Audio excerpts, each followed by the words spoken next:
আসসালামু আলাইকুম রহমতুল্লাহি বারাকাতু।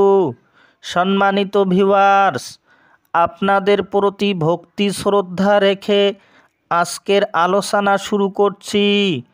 আজ আলোচনা করব যারা আকলকে কাজে লাগায় না, যারা নিজের বিবেককে প্রয়োগ করে না, সর্বদাই অন্যের কথার উপর নির্ভর করে চলে অন্ধের মতো, তাদেরকে নিয়ে।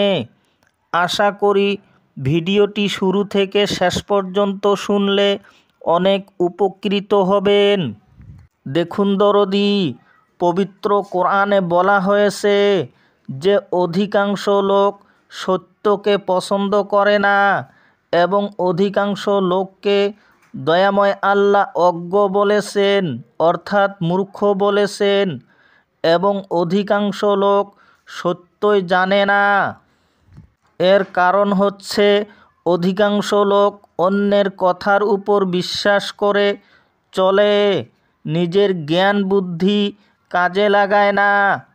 যে কারণে মহান আল্লাহ বলেন সূরা ইউনূসের 100 নম্বর আয়াতে, ওয়ামা কানা লিনাফসিন আন তুমিনা ইল্লা বিইذনিল্লাহ ওয়ায়াজআলুর রিজসা আলাল্লাযিনা লা ইয়াকিলুন।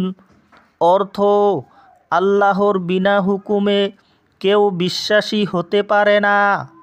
অর্থাৎ যতক্ষণ পর্যন্ত আল্লাহর হুকুম হবে না ততক্ষণ পর্যন্ত কেউ বিশ্বাসী হতে পারে না। এই আল্লাহর হুকুম কখন হবে? যখন সেই ব্যক্তি নিজের বিবেককে প্রয়োগ করবে, তখনই সেই ব্যক্তি বিশ্বাসী হতে পারবে।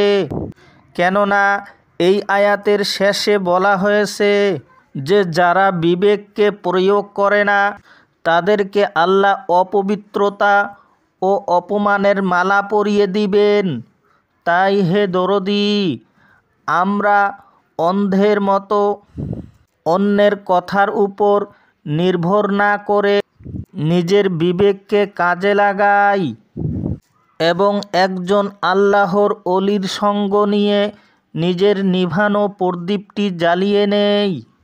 কারণ বুদ্ধি তখনই কাজে লাগবে যখন আমরা আমাদের চেতনাকে জাগ্রত করতে পারব। আর চেতনাকে জাগ্রত করতে হলে অবশ্যই আল্লাহর অলির সঙ্গ নিতে হবে, তবেই আমাদের বিবেক তীক্ষ্ণ হবে এবং আমরা আমাদের প্রত্যেকটি কাজ বোধের সাহায্যই করতে পারব। তবেই আমাদের বিবেক আমাদেরকে মুক্তি দিবে। আশা করছি আপনাদেরকে বুঝাইতে পেরেছি। হে দরদি, ভিডিওটি যদি ভালো লাগে তবে অন্যকে দেখার সুযোগ করে দিবেন। আজ এতটুকু বলে আপনাদের সকলের মঙ্গল কামনা করি আমার কথা শেষ করছি। খোদা হাফিজ।